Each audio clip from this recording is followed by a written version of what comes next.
සතුරයි කියලා පටන් ගන්න? මම සමාජ ක්‍රියාකාරී ජ්‍යොතිෂවේදී අචල දිවාක. අද මේ අල්ලස් දෙපාර්තමේන්තුව දූෂණ අල්ලස් දෙපාර්තමේන්තුවට අපි ආවේ තවත් මහා වංචාවක් සම්බන්ධව හෙළි කරන්න. නමුත් ඊට ඉස්සෙල්ලා කියන්නට ඕනේ අපි සිවිල් ක්‍රියාකාරීන් හැටියට අපිට අද සතුටක් ලැබෙනවා අපේ මාතෘ භූමිය දූෂිත රටවල් අතරින් අභිබවා රටවල් 14ක් ඉස්සරහට ඇවිල්ලා තියෙනවා.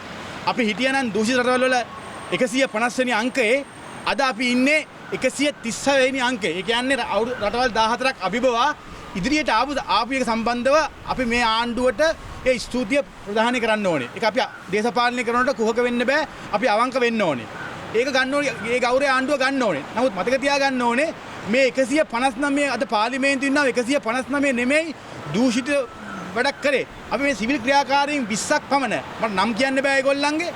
නම් කිව්වොත් තමක් අමතක වෙයි. අපි තමයි පාරට බහැලා මහා පාරේ මේ අල්ලස වංචාව දූෂණය සම්බන්ධව මහා පාරේ මාරාන්තිකව සටන් කළේ අපි. ඒ නිසා අපිට ඒක සතුටක් තියෙනවා. අද මේ ප්‍රකාශ කරන්න යන්නේ තවත් මහා බදු වංචාවක් සම්බන්ධව තමයි. ඒක තමයි MDK ආයතනය.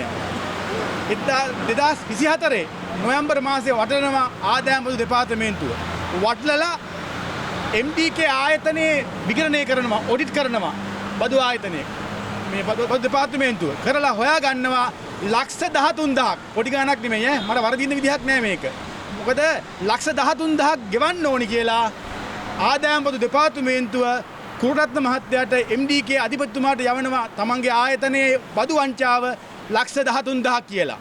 ඒ වගේම ඊට පස්සේ එතුමාගේ පෞද්ගලික දේපල විගණනය කරනවා. විගණනය කරන ඔඩිට් කරනවා. ඒකෙන් තීන්දුවක් ගන්නවා ලක්ෂ 2000ක් මෙතුමා ගෙවන්න ඕනි කියලා. ඒ කියන්නේ MDK ආයතනයේ ලක්ෂ 13000යි. ඒ වගේම එතුමාගේ පෞද්ගලික විගණනයේදී අහු වෙන ලක්ෂ 2000ක්.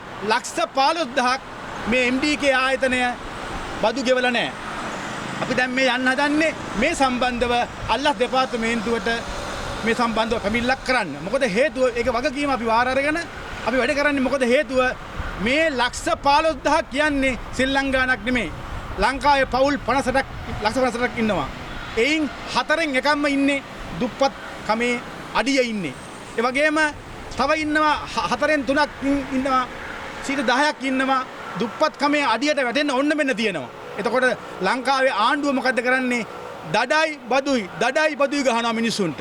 ඒ වගේම සංගණන දෙපාර්තමේන්තුව කියනවා වැසිකිලි කැසිකිලි නැති 13000ක් ඉන්නවා කියලා. කැසිකිලියක් වැසිකිලි නැති 13000ක් ලංකාවේ ඉන්නවා කියලා. මෙතුමාගේ එක බඳ බදු වංචාවක් ලක්ෂ 13000ක්. එහෙනම් 13000ක් පවුල් ඉන්නව නම් වැසිකිලි කැසිකිලි නැතුව එක පවුලකට ලක්ෂ ගාණ දෙන්න පුළුවන්.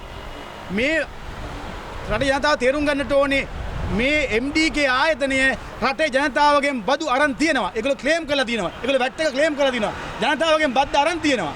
නමුත් ආපසු ආණ්ඩුවට මේක ඒගොල්ලෝ ගෙවලා නැහැ. අන්න එකයි තියෙන මෙතන සෝචනීය පොත. ඒ නිසා අපි ඉල්ලනවා රටේ ජනතාවට ඉන්නවා කියනවා අවධානයෙන් ඉන්න. මේ බදු මේ ව්‍යාපාරිකයෝ ගෙවුවත් තමයි අපේ රටේ සුබ සාධනය වෙන්නේ. දිට්වා කුණාටුව නිසා ආපදායට පත්වෙච්ච මිනිස්සුන්ට ආණ්ඩුවට සල්ලි දෙන්න බෑ. මේ සල්ලි අරන් දෙන්නේ මිනිස්සුන්ට. මේ රටේ ජනතාවගේ සල්ලි. ඒ නිසා නැවතත් කියනවා මුදල් අමාත්‍යාංශයේ බාර අනුරු කුමාරට අල්ලස් දෙපාර්තමේන්තුව බාරත් අනුරු කුමාරට වෙන්න ඕනේ. ඒ වගේම අල්ලස් දෙපාර්තමේන්තුවෙන් ක්‍රියාමාර්ගයක් අරගෙන මෙතුමා ගෙනල්ලා ප්‍රශ්න කරන්න. ඇයි මෙතෙක්කල් මේ ලක්ෂ 13000 ආණ්ඩුවට ගෙවුවේ නැත්තේ කියලා ප්‍රශ්න කරන්න කියමින් ආණ්ඩුවට කියනවා වහාම බදු අය කරගෙන ජනතාවට සුබ සාධනය කරන්න. එහෙම කළොත් තමයි ආණ්ඩුවට යහපත් ගමනක් පත් වෙන්නේ. ඒ වගේම අද ආණ්ඩුව 14ක් රටවල් 14ක් අභිබවා ඉලා තියෙනවා නම් ආණ්ඩුවට පුළුවන් රටවල් 50ක් අභිබවා යන්න මේ වැඩේ කරොත්. බොහොම ස්තුතියි.